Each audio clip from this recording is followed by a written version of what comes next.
सध्या महाराष्ट्रामध्ये विधानसभेची निवडणूक सुरू आहे आणि आता प्रचाराने जोर धरला असून प्रत्येक उमेदवार मतदारांच्या घरी जाऊन त्यांना भेटून येत आहेत। तर या सर्व धकाधकीमध्ये पक्षाचे कार्यकर्ते देखील चांगलेच तळागाळापर्यंत जाऊन लोकांना आपला उमेदवार आणि आपल्या पक्षाने काय कामे केलेली आहेत याची संपूर्ण माहिती देऊन राहिलेला दिसतो। अशा सर्व कार्यकर्त्यांसोबत विदर्भ न्यूजच्या प्रतिनिधीने वार्तालाप केला। पाहूया कार्यकर्ते काय म्हणतात आपल्या उमेदवाराबद्दल। आणि त्यांना असं का वाटते की भाऊ इतक्या अशा मतांनी निवडून येऊ शकतात किंवा काय होऊ शकते। तर चला मंडळी, आपणही घेऊया थोडासा कांदे भजीचा स्वाद आणि विचारूया प्रत्येक त्यांच्या कार्यकर्त्यांना की तुम्हाला काय वाटते। जळगाव जामोद विधानसभा मतदारसंघाचे भाग्यविधाते श्री आमदार संजयजी कुटे यांच्या प्रेरणेने आम्ही सर्व कार्यकर्ते पूर्ण मतदारसंघ पिंजून काढत आहोत। मतदारसंघ फिरताना आम्हाला सर्व तळागाळातील जे गोरगरीब जनता आम्ही तिथपर्यंत पोहोचलो, शासनाच्या सर्व योजना त्यांना समजावून सांगितल्या आणि सर्व आम्ही ज्यावेळी फिरून सर्व आम्ही ज्या निकषाला पोहोचलो तिथं त्या लोकांनी आम्हाला शेवटी एकच सांगितलं की भाऊ का काम बोलताय। त्याच्यामुळे सर्व पब्लिक भाऊंवर खुश आहे हे आमच्या निदर्शनास आहे। भाऊ का काम बोलताय, काय तुम्हाला वाटते भज्याचा स्वाद चांगला आहे, काय होईल। निश्चितच भज्याचा स्वाद तर कधी सांगणार नसते, कारण तो हातातला असतो। हात कोणाचा कधी वन्नीस होईल सांगता नाही येणार, परंतु आमचे जे भाग्यविधाते आहेत, जे कर्मयोद्धा आहेत, आदरणीय संजूभाऊ कुटे यांनी जे काम केलेलं आहे ते काम प्रत्येक मतदारसंघात प्रत्येक व्यक्ती, मग त्याचं मतदान पडत असो का नसो, किंवा जो मतदानाच्या 90% 100% पोहोचलेला आहे तो सुद्धा हेच सांगू शकते की आमचा भाग्यविधाता संजयभाऊ कुटे। त्याचे कारण असे आहेत, भरपूर काही लोक वेगवेगळ्या प्रमाणात चर्चा करत असतात, संजूभाऊनी कामाचं नाही आणलं, हे नाही आणलं। तर मी सांगू इच्छितो असं की शेगावसाठी हे टुरिस्ट पॉईंट आहे। शेगावमध्ये बेरोजगारी हा प्रश्न नाही, परंतु संजूभाऊंनी मागच्या 10 वर्षापासून ज्या गोष्टीसाठी संजूभाऊ झटले, कारण शेगावपासून 17 किलोमीटर अंतरावर MIDC आहे आणि ते MIDC 17 किलोमीटरच्या जवळ शेगाव असल्याने ते होऊ शकले। त्यासाठी संजूभाऊ सातत्याने एकाच गोष्टीच्या मागे लागलेले होते की माझ्या मतदारसंघासाठी रोजगारीचा प्रश्न कसा मिटेल। त्याच्यासाठी संजूभाऊंनी संग्रामपूर तालुक्यात मोठा MIDCचा प्रकल्प चालू करण्याची तयारी केलेली आहे आणि रोजगारीचा प्रश्न हा निश्चितपणे मिटेल। एवढंच नसून आज आपण बघू शकतो या 140 गाव पाणी पुरवठा योजनेमध्ये ज्यावेळेस संजूभाऊंनी काम केलं, किडनीग्रस्त रुग्णांची संख्या किती होती आणि किती झाली। एवढंच नसून संजूभाऊंना काही लोकांचे प्रश्न असतात, संजूभाऊंनी संस्था का बरं आणल्या नाही, संजूभाऊंनी संस्था का बरं केल्या नाही। तर संजूभाऊचा आर्थिक हा विषय कधीच नसता, कारण सर्व समाज माध्यमांना माहीत आहे संस्था हे काय असते। नुसतं संस्था आणून स्वतःचा आर्थिक बलाढ्य वाढवल्यापेक्षा जर का जनतेच्या हितासाठी मी काय करू शकेल त्यासाठी संजूभाऊनं प्रत्येक वेळेस काम केलेलं आहे। निश्चितपणे संजूभाऊवर हा जो विश्वास आहे जनतेचा, पक्षाने जे पाचव्यांदार संजूभाऊंना जी जबाबदारी दिलेली आहे, हा पक्षाची निवडणूक नसून आणि नुसतं संजूभाऊची निवडणूक नसून जे गोरगरीब कष्टकरी जनता आहे त्यांचा विश्वास आहे आणि त्यांच्या विश्वासाला झोकूनच पक्षाने पुन्हा पाचव्यांदार संजूभाऊंना विधानसभेत पाठवण्याची तयारी केलेली आहे। आम्ही ते निश्चितपणे हे निवडणूक संजूभाऊचं नसून हे प्रत्येक कार्यकर्त्याची, प्रत्येक गोरगरीब कष्टकरी जनतेची निवडणूक आहे आणि या निवडणुकीत निश्चितपणे आमचे संजूभाऊ 40,000 पेक्षा जास्त लीडने संजूभाऊ निवडून येतील, हे आमच्या प्रत्येक कार्यकर्त्यांची आशा आहे। प्रत्येक कार्यकर्त्यांची आशा आहे, पण का हो खरोखर शेतकऱ्यांच्या मुद्द्यावर जे मतदारसंघामध्ये बोलल्या जाते, काय तो मुद्दा प्रभावी आहे। आपले आमदार साहेब ज्या पद्धतीनं काम करत असतात, आता शेतकऱ्यांचे मुद्दे दादा कधी संपणार नाही आहेत। ते सरकार कोणाचं येऊ, शेतकऱ्याचे मुद्दे हे कायम राहतीलच। पण संजूभाऊंना आणि भारतीय जनता पक्षानं ज्या पद्धतीनं भारतामध्ये काम केलं, कर्जमाफी दिली, शेतकऱ्यांसाठी झटतात, विम्यासाठी झटतात, प्रत्येक गोष्टीचं नियोजन करून काम करत असतात। तर फक्त हे मुद्दे तर कायमच राहतील शेतकऱ्याचे। यांना काही सरकारला काही असं हे नाही की काँग्रेस आले की सर्व मुद्दे सॉल्व्ह होऊन जातील। तर संजूभाऊचं काम, भारतीय जनता पक्षाचं काम ज्या पद्धतीनं चालू आहे, निश्चितच लवकरात लवकर शेतकऱ्यांचे सर्व मुद्दे ते मार्गी लावतील आणि शेतकऱ्यांसोबतच बाकी आमदारांची जी भावनिकता असते मतदारांसोबत, मतदारसंघासोबत निधी वगैरे आणणे फार छोटी गोष्ट झाली आता संजूभाऊंसाठी, कारण बाकी आमदार त्यांच्याकडून आदर्श घेऊन निधी कसा आणायचा हे शिकून घेत असतात। पण आमदार साहेबांची जी नाळ जोडली, साधारण मतदार कोणी संजू भाऊला स्वतःचा भाऊ समजते आणि कोणाच्याही गळ्यात, साधारण मतदारच्या गळ्यात हात टाकून आमदार साहेब गल्लोगल्ली फिरतात. ही भावनिकतेची नाळ आहे. हे संजू भाऊले आता कोणी इथं आणखी 25 वर्षे हरवू शकत नाही. तेच निवडून येतील. जेव्हा कार्यकर्ते प्रचार करत असतात आणि प्रत्येक ग्रामीण भागामध्ये, प्रत्येक तळागाळामध्ये पोहोचत असतात, त्यावेळेस तिथला जो मतदार असते त्याची काय आशा असते आणि काय वाटते तुम्हाला, लाडकी बहीण योजना काम करल? नक्कीच, निश्चितपणे. जवळपास एका घरात 2 जर महिला 18 वर्षाच्या असतील तर 15,000ची आर्थिक मदत लाडकी बहीण योजनेच्या अंतर्गत महाराष्ट्र शासनाने दिलं. या अगोदरच्या प्रश्नाला थोडंसं मला बोलायचं आहे. MSP जो आहे केंद्र शासनाचा, त्याच्यावर माननीय एकनाथ शिंदे साहेबांनी आपल्या पंचसूत्री जो त्यांनी आश्वासनं दिलेले आहेत, त्यात 20% अनुदान हे शेतकऱ्यांना देणार आहेत. जर आज 5,000चा मार्केट भाव सोयाबीनला असेल तर त्याच्या 20% म्हणजे 1,000 रुपये आणि 6,000पर्यंत सोयाबीनला भाव मिळेल. तुमच्या शेतकऱ्यांच्या विषयीचा जो प्रश्न आहे त्यावर निश्चितपणे महायुतीचं शासन हे काम करीत आहे आणि येणारं शासन सुद्धा याच्यापेक्षाही चांगलं काम करणार आहे. हा विजयाचा निश्चय आमच्या सोबत आहे.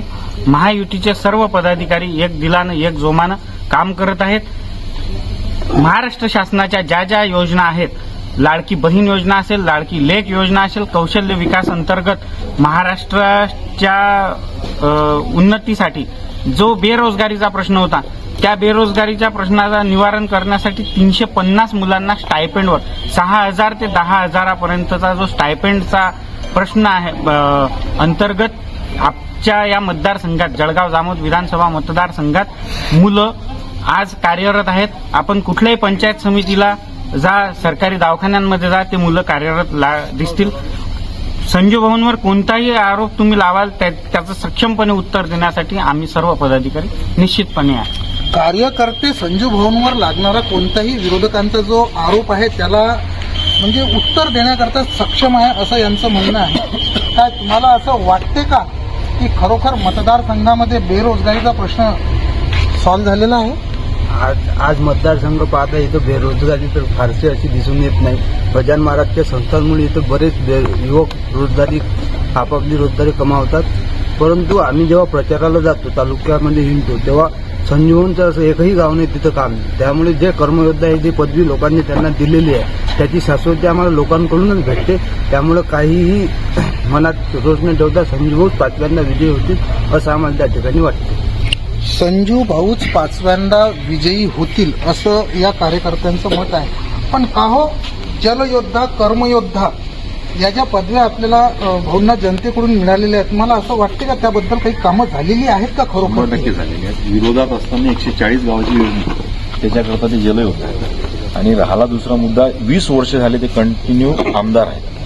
प्रत्येक वेळी त्यांचा विजयाचा ग्राफ वाढलेला आहे आणि या 20 वर्षात एक सिंगल भ्रष्टाचाराचाही आरोपी त्या नेत्यावर नाही. असा नेता मला वाटत नाही का ते कुठलं तरी महाराष्ट्रातही असेल. म्हणजे 20 वर्षात एकही भ्रष्टाचाराचा मुद्दा त्या मुद्द्यावर त्यांच्यावर नाही. कोणत्या ठेकेदारीचा त्यांचा आरोप नाही. आणि लहान सहान मुद्दे घेत असताना संजू इतक्या प्रेमळ पद्धतीने कार्यकर्त्यांसोबत राहतात. त्यामुळे संजूभाऊ सारखा नेता, बलाढ्य नेता या महाराष्ट्रातही नाही. त्यामुळे संजूभाऊ 5व्यांदा नाही, 6व्यांदा नाही, 10व्यांदापर्यंत निवडून येतील. याच्यात कुठल्याही कार्यकर्त्यामध्ये शंका नाही. संजू भाऊच निवडून येतील. संजू भाऊच निवडून येतील असं कार्यकर्त्यांचं मत आहे. भजी खाल्ली आपण, काय म्हणता? कसा चालू आहे संजू भाऊंचा प्रचार एकदम व्यवस्थित चालू आहे. शेतकऱ्याच्या प्रश्नाच्या संदर्भात आपण या अगोदर बोलले. केंद्राच्या ज्या विविध योजना आहेत, PM किसान योजना, नंतर 1 रुपयात शेतकऱ्यांच्या जो विमा आहे, यासाठी ज्या महाराष्ट्र शासनानं ज्या योजना राबवल्या, त्याच्या अनुषंगानं आपले लोकप्रिय आमदार विविध प्रश्नांचा जे मंत्रालयात, जसं आता विम्याच्या संदर्भात प्रश्न आहे, अतिवृष्टीच्या संदर्भात माननीय जे धनंजय मुंडे आहेत आपले कृषी मंत्री, त्यांच्याकडे पाठपुरावा करून कलेक्टर सोबत आणि जिल्हाधिकाऱ्याच्या मार्फत ज्या मंत्रालयात सचिवाच्या मार्फत ज्या बैठका लावून आपल्या शेगाव तालुक्यात अतिवृष्टीचे अनुदान मिळण्यासाठी स्वतः तत्पर असतात. मला असं वाटतं की विरोधी पक्ष आज जो गवा करते की बा जे आपले आहेत आमदार साहेब यांनी कामं नाही केले, उलट माझं असं म्हणणं आहे की ज्या विरोधी पक्षाचे जे कोणी उमेदवार आहेत त्यांना आतापर्यंत 5 वर्षात शेतकऱ्याच्यासाठी कधीच धडपडले नाही, कुठं आंदोलनं केले नाहीत. उलट सत्ताधारी असून आपले आमदार साहेब या प्रश्नासाठी सतत मंत्रालयात वाचा फोडण्यासाठी सतत कॅबिनेट मंत्री धनंजय मुंडेशी वारंवार त्या मुद्द्याचा, शेतकऱ्याच्या मुद्द्याचा पाठपुरावा करत असतात. शेतकऱ्यांच्या मुद्द्याचा पाठपुरावा करत असतात. आपण हे सांगा मला की आपण जेव्हा प्रचाराला फिरत असता त्यावेळी व्यापारी वर्ग काय विचार करतो? नाही, व्यापारी वर्गांचा जो काही प्रॉब्लेम असते तो तर भाऊंनी बरेच वेळा सर्व काही वरच्या स्तरावर बोलून, गाव लेवलवर बोलून हा तर सॉल्व्ह केलेलाच आहे. आणि साधारणतः मी एक डॉक्टर आहे, त्यामुळे मी आरोग्यविषयक ज्या गोष्टी आहेत त्या थोड्या त्याच्यावर प्रकाश टाकू शकतो. मी गेल्या 24 वर्षापासून या शेगाव शहरामध्ये प्रॅक्टिस करतो. तर भाऊंनी जो आरोग्याचा जो प्रॉब्लेम होत आहे ते काही सर्वच भाऊंनी मॅक्सिमम सॉल्व्ह केलेले आहेत. आता आपण जर पाहिलं तर भाऊंनी या मतदारसंघामध्ये शेगाव, जळगाव आणि वरोड बकाल या तिन्ही ठिकाणी भाऊंनी चांगल्या दर्जाचे एक डायलिसिस युनिट चालू केलेले आहे आणि ते युनिट एकदम अतिशय चांगल्या दर्जाचे आहेत आणि विशेष म्हणजे 2 शिफ्टमध्ये चालू आहेत. आणखीन दुसरं आरोग्यासाठी जर करायचं म्हटलं तर आपल्या इथं एक संग्रामपूर म्हणून एक PSC सेंटर होतं, त्या ठिकाणी भाऊंनी आता तिथं म्हणजे ग्रामीण रुग्णालयाचा तिथं दर्जा दिलेला आहे. त्या ठिकाणी पण भरपूर चांगले पेशंट रिकवर होत आहेत की जे आपल्याला पहिले शेगाव आणि खामगाव, अकोला रेफर करायचे होते ते आता बऱ्यापैकी तिथंच चांगले होत आहेत. आणि दुसरं सांगायचं म्हणजे शेगाव शहरामध्ये सोनोग्राफी युनिट आणि सिटी स्कॅन सेंटर पण भाऊंनी त्यांच्या माध्यमातून चांगलं केलेलं आहे. आणि आताच तुम्ही जलयोद्धा बोललेले आहे तर ते जलयोद्धा पण आहेत. त्याच्यासाठी सांगायचा अर्थ म्हणजे कारण की आम्ही 24 वर्षापासून आम्ही पाहत आहे की या भागात जे काही पेशंट्स असतात हे किडनी स्टोनचे भरपूर पेशंट होते, भरपूर म्हणजे की चालूच राहत होते. आता ते म्हणजे नाम मात्र कुठं आहेत. आणि जे डायलिसिस युनिट जे आहेत त्याच्यामध्ये आपण पाहिलं तर त्याच्यामध्ये जे पेशंट आहेत त्याच्यामध्ये किडनी स्टोनशी काही संबंध नाही आहे त्यांचा संबंध दुसऱ्या गोष्टीचा आहे. कोणी काही पेन किलर खाऊन त्यांच्या किडन्या निकामी झाल्या त्याच्यामुळे ते डायलिसिस करत आहेत, हा एक विषय आहे. आणि एक अत्यंत महत्त्वाचा विषय की जो गोरगरिबांसाठी आहे, कारण की बरेच वेळा आपण पाहत होतो की एखादा गोरगरीब आहे त्याच्या घरात कोणी जर आजारी आहे तर तो आपण पाहतो की तो दवाखान्यात ॲडमिट असते. तर आपण विचारतो काय, तर काहीच नाही म्हणे बाबा, फक्त ऑक्सिजनसाठी आपण त्यांना ॲडमिट ठेवलेलं आहे. आता भाऊंनी ते पण ॲडमिट ठेवण्याची गरज नाही आहे, कारण की भाऊंनी त्यांच्या एक कुटे गुरुजी चॅरिटेबल ट्रस्टद्वारे त्यांनी मागच्या वेळेस आम्हाला कोविडच्या नंतर 10 ऑक्सिजन कॉन्सन्ट्रेटर दिलेले आहेत. तर त्या 10 ऑक्सिजन कॉन्सन्ट्रेटरच्या माध्यमातून जे पेशंट पहिले ॲडमिट राहून इलाज करत होते ते आता घरी राहून इलाज करतात. त्यांना ऑक्सिजन कॉन्सन्ट्रेटर आम्ही तसंच देतो. आणि जे कुटे गुरुजी चॅरिटेबल ट्रस्टद्वारे जे दिलेले आहेत ते आम्ही कोणत्याही जाती धर्माचा, कोणत्याही पक्षाचा असो त्याला ते आम्ही ऑक्सिजन कॉन्सन्ट्रेटर उपलब्ध करून देतो. हे सर्व भाऊंना कामं एवढे केलेले आहेत की त्याच्यामुळे भाऊंना आता हरवणं काही शक्यच नाही आहे. आणि जे आधीचे आमचे सहकारी बोललेलेच आहेत की जे 20 वर्षही आता त्यांना कोणी हरू शकत नाही, त्या गोष्टीला माझं 100% समर्थन. आरोग्य यंत्रणेवर चांगलाच भर देऊन आमदार साहेबांनी ही सगळी कामं केलेली आहेत. पण काय खरोखर आरोग्य व्यवस्थेच्या सगळ्या ज्या जितक्या प्रश्न होते ते प्रश्न दूर झालेत का? काय झालं की 2004 मध्ये आमदार साहेब प्रथम आमदार झाले. एक सर्वसामान्य घरातला एक सामान्य कार्यकर्ता त्यावेळेस आपलं जे दैवत आहे आदरणीय भाऊसाहेब फोंडकर त्यांनी जो आदेश दिला तो आदेश पाळून संजू भाऊंनी त्यावेळी उमेदवारी घेतली आणि 2004 मध्ये ते विजयी झाले. त्यावेळेस आधीच्या आमदारांनी या मतदारसंघामध्ये जी घाण केलेली होती, स्वतःचा विकास केला आणि मतदारसंघ भकास केला होता. त्याच्यामुळे संजू भाऊंना तो आधी भकास केलेला मतदारसंघ कशाप्रकारे विकास करता येईल याच्यावर भर दिली. आणि जातीने डॉक्टर असल्यामुळे गोरगरीब जनतेची आणि पेशंटची जाण असणारा एक आमदार झाल्यामुळे आपल्या मतदारसंघामध्ये सर्वात आधी संजू भाऊंनी आरोग्य शिबिर लावले. त्या आरोग्य शिबिरमध्ये पोटाचे विकार असतील, किडनीचे विकार असतील, हे विकार संजू भाऊंच्या लक्षात आले की आपल्या मतदारसंघामध्ये बरेचसे पेशंट आणि हे कशामुळे आहेत, कारण की आपल्या मतदारसंघामध्ये शुद्ध पाणी प्यायला आपल्या जनतेला नाही आहे. यासाठीच आमदार साहेबांनी कधी आयुष्यात मंत्रालय पाहिलं नव्हतं. एक सामान्य माणूस असल्यामुळे, आमदार झाल्यामुळे बदलाडलेले काँग्रेसचे लोक सत्तेत बसलेले होते. आणि आदिवासी बहुबल जळगाव मतदारसंघ त्यावेळेस जलम मतदारसंघ होता. आदिवासी एरियातला एक सामान्य कार्यकर्ता आमदार होऊन जो मंत्रालयात गेल्यानंतर तिथं जलसंपदा मंत्री म्हणून अजित पवार होते. अशा बल्ल्याट व्यक्तीशी संपर्क करणं निधी खैसून आणा आणि या मतदारसंघात निधी आणणं ही खूप मोठी कठीण गोष्ट होती. परंतु संजीव भाऊच्या अंगी जो गुण होता की माझ्या मतदारसंघातल्या लोकांचं दुःखात मी सहभागी झालो, त्यांचं दुःख हद्दपार झालं पाहिजे, त्यांचा जो पोटाचा विकार असेल, किडनीचा विकार हा हद्दपार झाला पाहिजे, यासाठी संजीव भाऊनी पाण्याची योजना आणली. आणि आज जे संजीव भाऊला म्हणतात जल योद्धा म्हटलं, ज्यांच्या पोटात चमक उठते, मी तुम्हाला सांगू शकतो की आज चौकात पारापारावर गप्पा करतात की काय आमदार साहेबांनी केले, काय केले आमदार साहेबांनी. त्या भामट्यांना मला सांगावं असं वाटते की त्यांचा घाटी सोकते, त्यांची जीभ सोकते, कल्ला करू संजीव भाऊनी काय संजीव. आणि नंतर ते घरात जातात आणि पाणी पितात, तेव्हा त्यांचा आत्मा शांत होते आणि त्यांचा आत्मा त्यांना उत्तर देतं की बाबा तू जे पाणी पिला ते 140 गाव योजनेचं संजय कुटे यांनी पाणी आणलं, त्याच्यामुळे तुझा आत्मा शांत झाला. त्यावेळेस त्याला पश्चाताप होतो या गोष्टीचा की आपण काय बोललोय. आणि सांगायचा विषय म्हणजे आधीच्या आमदारांनी स्वतःचा विकास केलाय. मला सांगायसाठी मोठेपणा वाटते माझ्या नेत्याच्याबद्दल की माझा नेता 20 वर्षापासून या मतदारसंघाचा आमदार आहे. माझ्या नेत्याची साधी विरोधकांनी एक बालवाडी दाखवा कुठे आहे काय, बालवाडी साधी. आणि ज्या आधी आमदार जे झाले त्यांचे शाळा कॉलेज काय आहेत हे सर्व मतदारसंघांना माहीत आहे. त्यांनी स्वतःचा कसा विकास केलेला आणि मतदारसंघ कसा विकास केलेला आहे. अहो जे आज आमचे प्रतिस्पर्धी जे आज विरोधात आमच्या उभे आहेत, त्यांचं ज्यांनी तिथं जन्म घेतला, त्यांचं जिथं घर आहे तिथं 2019 मध्ये त्यांना लीड नव्हता, तिथंही संजीव भाऊंना लीड होतं. त्यांच्या जिथं ते राहतात तिथं त्यांनी जन्म घेतला. याच्याहूनच कळते की समोरचा प्रतिस्पर्धी जो उमेदवार आहे त्याची इमेज या मतदारसंघामध्ये काय आहे. आणि तुम्हाला ठामपणे सांगतो की या वेळेसही मागच्यापेक्षाही त्यांना कमी मतं पडेल आणि भाऊचा मागच्यापेक्षाही जास्त लीड वाढेल या शंकाने, कारण भाऊचं काम बोलते.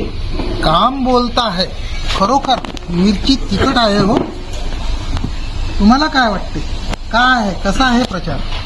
मी आपलं लक्ष एका वेगळ्या मुद्द्याकडे वळवू इच्छितो. 2004 पासून संजीवभाऊ आमदार झाले, तेव्हापासून संजीवभाऊंनी सर्वात महत्त्वाचं एक वेगळं कार्य केलं, ते म्हणजे त्यांनी राजकारणाची दिशा बदलली.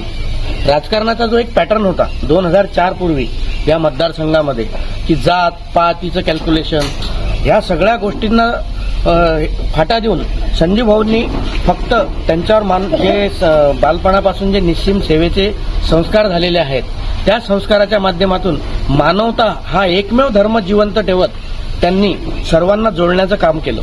त्यामुळे आज तुम्ही जर वातावरण सगळीकडे बघितलं तर सर्व जाती धर्माचे युवक तरुण आणि म्हातारे कोतारे असेल, तुम्ही गावोगावी जा. लोकशाहीचा हा उत्सव साजरा करण्यासाठी केवळ आमचे कार्यकर्तेच नाही तर जनता सुद्धा उत्सुक झालेली आहे की 20 तारीख केव्हा येईल आणि आम्ही केव्हा कमळाचे बटन दाबून संजीव भाऊंना विजयी करू. संजीव भाऊंनी त्यांच्या रक्तामध्येच सेवाभाव हा गुण असल्यामुळे ते केवळ राजकीय माध्यमासाठी थांबले नाही तर त्यांच्या वडिलांच्या स्मृतीप्रित्यर्थ त्यांनी स्वर्गीय श्रीराम कुटे गुरुजी या फाउंडेशनची स्थापना करून त्या फाउंडेशनच्या माध्यमातून गोरगरिबांची सेवा केली. कुठल्याही पद्धतीचे मला म्हणजे मी आणि माझं याला हाच भाव त्यांच्यामध्ये कधीच आला नाही.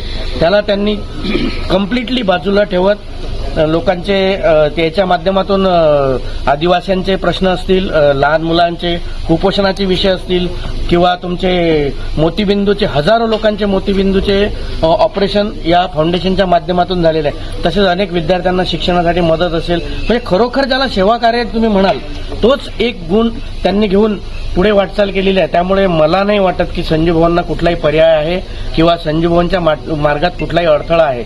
विजय हा निश्चित आहे, फक्त आम्हाला आता लीड वाढवण्यासाठी काम करायचं आहे.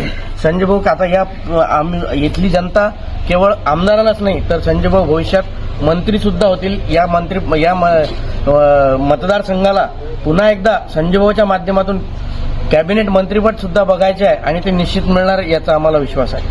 आम्ही परत एक वेळा सांगू की येत्या 20 तारखेला मतदान करायचं आहे आपल्याला आणि खरोखर मोठ्या संख्येनं जनतेनं या उत्सवामध्ये सामील होऊन आपापल्या आवडीच्या नेत्यांना आणि योग्य नेत्यांना जरूर मतदान करावं.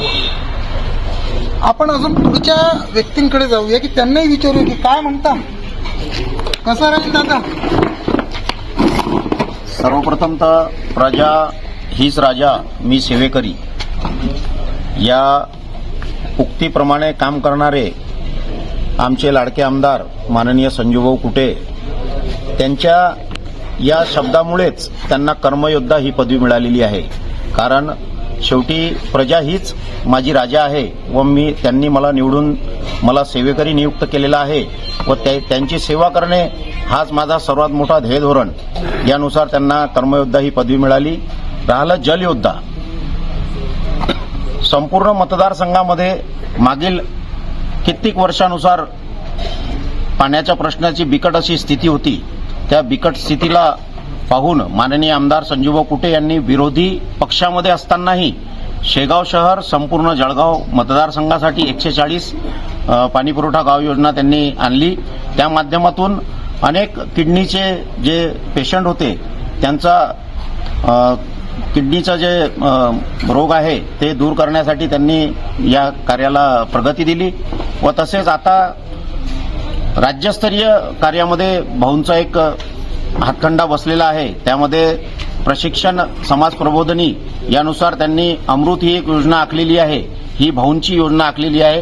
त्यामध्ये युवकांना महिलांना त्यामध्ये अनेक उद्योग करण्यासाठी किंवा युवकांना उद्योग उभारण्यासाठी भाऊंनी ते एक रचना केलेली आहे. त्यानुसार असंख्य असे युवक त्याचा लाभ घेत आहेत. महिला याचा लाभ घेत आहे. तसेच माननीय आमदार संजूभाऊ कुटे यांनी शेगाव शहराला महाराष्ट्रामधून भारत सरकारकडून फक्त महाराष्ट्रातून 2 शहर निवडण्यात आलेले आहे. त्यामध्ये शेगाव शहराचा समावेश त्याच्यामध्ये करण्यात आलेला आहे. हे भाऊंच्या कार्याचा गौरव आहे की त्यामध्ये येणाऱ्या काही महिन्यातच काळामध्येच वर्षामध्येच शेगाव शहराला 24x7 म्हणजे 24 तास पाणी पुरवठा करणारी पाण्याची पाईपलाईन सर्व कामं हे पूर्ण होतील व शेगाव शहरामध्ये येणारे भाविक भक्त पर्यटन स्थळ असल्यामुळे धार्मिक स्थळ असल्यामुळे असंख्य लाखो भक्त शेगाव शहरामध्ये येतात व शेगाव शहर वासियांचंही त्यांच्यासोबत सर्व निवारण भाऊंनी पुढच्या येणाऱ्या काळामध्ये केलेलं आहे. व भाऊ हे सर्व समावेशक असे कार्य करत असतात. कोणतंही कार्य करण्यामध्ये भाऊंचं जाती धर्मभेद हा कधीही भाऊंनी पाळलेला नाही. त्यांच्यासोबत आम्ही कार्यकर्ता म्हणून काम करत असताना आम्ही पाहिलेलं आहे की कोणत्याही जाती धर्माचा व्यक्ती त्यांच्याकडे जर काम घेऊन आलेला आहे किंवा कोणत्याही जाती धर्माच्या विकासासाठी जर कोणतं कार्य करायचं आहे तर भाऊंनी कधीही नाही म्हटलेलं नाही. त्यामुळे अशा नेत्यांच्या पाठीमागे उभे राहून आम्ही हे कार्य त्यांच्यासाठी झटत आहोत व भाऊंचा विजय हा निश्चित आहे व निश्चित होणारच आहे. भाऊ 50,000च्या वर निवडून येणार. विषयावर चर्चा झाली. मग शेतीविषयी लोकांचा रोष आहे का? शेतीमालाच्या उत्पन्नाला भाव मिळत नाही याबद्दल थोड्याफार प्रमाणात रोष असेल. परंतु कृषीचा विकास हा जास्तीत जास्त कसा करता येईल?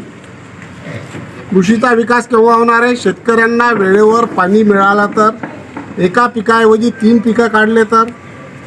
या मतदारसंघातले जेवढे शेतकरी आहेत त्यांच्या शेतीला पूर्ण पाणी मिळावं याकरता आमदार कुटे साहेबांनी आर कचेरी, चोंडी टाकळेश्वर, इस्लामपूर आणि जिगाव असे 4 मोठे प्रकल्प तयार केले.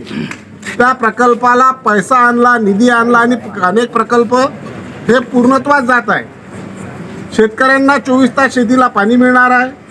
24 तास पाणी मिळाल्यामुळे एका पिकावर अवलंबून असलेला शेतकरी हा 3 पिकं काढून स्वतःला विकसित करणार आहे. भरपूर प्रमाणात उत्पन्न होणार आहे आणि शेतकऱ्याचा खऱ्या अर्थाने विकास होणार आहे. एवढेच काम नाही तर जळगाव जामोद मतदारसंघ हा आदिवासी मतदारसंघ होता. या मतदारसंघाला रेल्वे ट्रॅकवर आणण्याचा साठी संजू भाऊंनी प्रचंड संघर्ष केला आणि आता जळगाव जामोद मार्फत सर्व मतदारसंघाला भेदून मध्य प्रदेशात जाणारी रेल्वे लाईनचं काम सुरू झालेलं आहे. रेल्वे लाईन आल्यामुळं व्यापाऱ्यांना व्यापारात वृद्धी होणार आहे. इंदोरशी जवळचा संबंध येणार आहे. व्यापार वाढणार आहे. त्यामुळे व्यापाऱ्यांची नाराजीसुद्धा दूर होणार आहे. अशा प्रकारचा बहुमुखी विकास करणारं व्यक्तिमत्व म्हणजे आमदार संजय भाऊ कुटे यांचा विजय हा निश्चित आहे. 4 वेळा आमदार राहिल्यानंतरही त्यांच्या विरोधात अँटी इन्कम्बन्सी नाही, हाच त्यांचा विजय आहे. उलट त्यांच्याकरता प्रो इन्कम्बन्सी आहे. लोक उत्सुक आहेत की त्यांना मतदान कधी करायचं. त्यामुळे संजूभाऊ कुटे यांना कमीत कमी 50,000 विजयी होईल असं माझं मत आहे. कार्यकर्ते म्हणतात की कमीत कमी 50,000 त्यांचा विजय होईल. पण काय खरोखर तुम्हालाही असं वाटते का की शेती वगैरेची सगळी जी प्रश्न आहेत ते निपटलेत? निश्चितच संपूर्ण प्रश्न जे आहेत ते निपटलेले आहेत. जिगाव प्रकल्पामुळे जे फायदा शेतकऱ्यांना झाला तो खरोखरच फायदा झालेला आहे. आणि 2014च्या अगोदर ज्या शेतकऱ्यांची जमीन सरकारनं जिगाव प्रकल्पासाठी घेतली त्या शेतकऱ्यांना आमदार संजय भाऊ कुटे यांच्या आग्रहामुळेच 5 लाख रुपये एकरी हे अनुदान सरकारनं जाहीर केलं. शासन हे नेहमी देत असते आणि शासनानं हे द्यायला सुद्धा पाहिजे. कदाचित अजूनही मतदारसंघामध्ये अनेक कामं अशी आहेत की जी बाकी आहेत. आपण अजून विचारूया की आपण जेव्हा फिरत असता त्यावेळेस काय जे मतदार आहेत ते समाधानी आहेत त्या कामानं? जळगाव जामोद मतदारसंघ हा श्री संत गजानन महाराज नगरीला पावन झालेला असा मतदारसंघ आहे. आणि आमदार साहेबाच्या नेतृत्वामध्ये 4 वेळा ते आमदार असताना जो मतदारसंघामध्ये एक असं कोणतंसुद्धा गाव नाही की त्या गावामध्ये रस्ते नाही. आमदार साहेबांच्या डोक्यामध्ये एकच विषय होता की बा जोपर्यंत रस्ते गावापर्यंत जोडले जात नाही आहे, रस्ते हे मतदारसंघाच्या धमन्या आहेत आणि या धमन्यातून जेव्हा वाहतूक होईल तेव्हा खऱ्या अर्थानं कुठेतरी विकास होईल. त्यांनी लक्ष केंद्रित करून आज मतदारसंघामध्ये गाव तिथे रस्ता ही योजना पूर्ण हे करून आज मतदारसंघ असं कोणतंच गाव नाही की ज्या ठिकाणी रस्ता नाही आहे. आणि याच्या पुढचं जे आता शेतकऱ्यांच्यासाठी मागलेली जी मागणी आहे किंवा शेतकऱ्याचं आहे आणि त्यांचं पुढचं ध्येय धोरण हेच आहे की शेतीले शेतरस्ते हा महत्त्वाचा विषय आहे. तर त्यांचा पुढचा जो महत्त्वाचा टार्गेट राहणार आहे की प्रत्येक गावाला प्रत्येक शेतकऱ्याच्या शेतीपर्यंत जाण्यासाठी रस्ता हे त्यांनी डोक्यात घेतलेला विषय आता आहे. त्यामुळे शेतकऱ्यांना या गोष्टीचा फार मोठा लाभ होणार आहे. याच्यातूनच नाही तर जे 140 गाव पाणी पुरवठा योजना आहे 140 गावावर मर्यादित न राहता उर्वरित मतदारसंघ हा 3 तालुक्यामध्ये डिवाईड झाल्यानंतर या मतदारसंघामध्ये शेगाव ग्रामीणमधले 33 गावं यांनासुद्धा वारीच्या डॅमवरून पाणीपुरवठा त्यांनी प्रस्तावित केला आणि हा पूर्णपणे पाणीपुरवठ्याचं काम आज रोजी प्रगतीपथावर आहे. त्याचमुळे नळगंगा धरणावरून जे रेल्वे ट्रॅकच्या तिकडची गावं आहेत दक्षिणेकडचे यांनासुद्धा नळगंगा धरणावरून पाण्याची योजना ही कार्यान्वित झालेली आहे आणि त्यांचंसुद्धा काम प्रगतीपथावर आहे. त्यामुळे हे सर्व जे लाभ आहेत हे जनतेला या ठिकाणी मिळणार आहेत. आणि या सानिध्यातून लोकांना हे माहीत आहे की बा पुढचं भवितव्य मतदारसंघाचं भवितव्य आणि पुढच्या जनतेचं भवितव्य हे फक्त कुटे साहेबच करू शकतात. त्या कारणामुळे हे लोकांच्या मनामध्ये बिंबलेलं आहे. आणि आज रोजी मतदारसंघामध्ये आज अशी 18 वर्षापासून जे मतदार म्हणतो आपण 18 वर्षापासून तर आज 103 वर्षापर्यंतचे मतदार आहेत. आपल्या जळगाव जामोद मतदारसंघामध्ये 73 मतदार असे आहेत की ते आज 100च्या वरती आहेत. आणि त्यांच्यासुद्धा प्रतिक्रिया आज ह्या संजू भाऊ सोबत आहे. आणि त्यांचे म्हणणे असे आहे की बा असा मतदारसंघ आमच्या या वर्षाच्या आयुष्यामध्ये एवढे मोठे प्रगतीचे कामं अजूनपर्यंत आम्ही बघितलेले नाही आहे. त्यामुळे निश्चितच जनता ही भाऊच्या सोबत आहे आणि 5व्यांदासुद्धा भाऊ हे विजय होतील हे जनतेचा आशीर्वाद त्यांच्या पाठीमागं आहे. जनतेचा आशीर्वाद त्यांच्या पाठीमागं आहे. परंतु मतदारसंघामध्ये अजूनही अनेक जागांवर ट्रॅफिक जामची व्यवस्था नाही आहे. ट्रॅफिक जाम हा आपल्याला माहितीच आहे. हे संतनगरीचं ठिकाण आहे आणि इथे हजारो भक्त ह्या ठिकाणी येतात. आणि ट्रॅफिक जामचं जे रस्त्याचं काम आपण पाहिलं आहे शेगावच्या प्रत्येक साईडला जे रस्ते आले याचं वाईडनीकरण झालेलं आहे. त्यामुळे ट्रॅफिक जामचा हा जो तुम्ही जो प्रॉब्लेम सांगितला हा तात्पुरता आहे. आणि ज्यावेळेस संतनगरी शेगावमध्ये जेव्हा गर्दी होते त्या ठिकाणी ट्रॅफिक शेगावमध्ये सोडा कोणत्याही तुम्ही मेट्रोमध्ये जा त्या ठिकाणी ट्रॅफिक जाम हा होणारच आहे. त्यामुळे हा तात्पुरता प्रॉब्लेम आहे आणि शेगाववासी यासाठी ते नेहमीच तयार राहिलेले आहे. म्हणजे अजूनही ट्रॅफिक जामच्या मुद्द्यापासून शेगावला मुक्तता मिळेल किंवा मतदारसंघाला मुक्तता मिळेल हे अजूनपर्यंत हे नाही आहे, खरं नाही आहे. तोपर्यंत आपण पाहूया अजून की आणखी जे जितकेही इथं कार्यकर्ते आहेत यांचंही काय मत येते. काय म्हणसाल तुम्ही? निश्चितच संतनगरी ही संतनगरी ही विदर्भाची पंढरी आहे आणि इथं पर्यटकांची भाविकांची नियमित गर्दी असते. त्यामुळे वाहनांची भाविकांची गर्दी राहतेच. परंतु या गर्दीवरही रस्ते शेगाव विकास आराखडा राबवला गेला.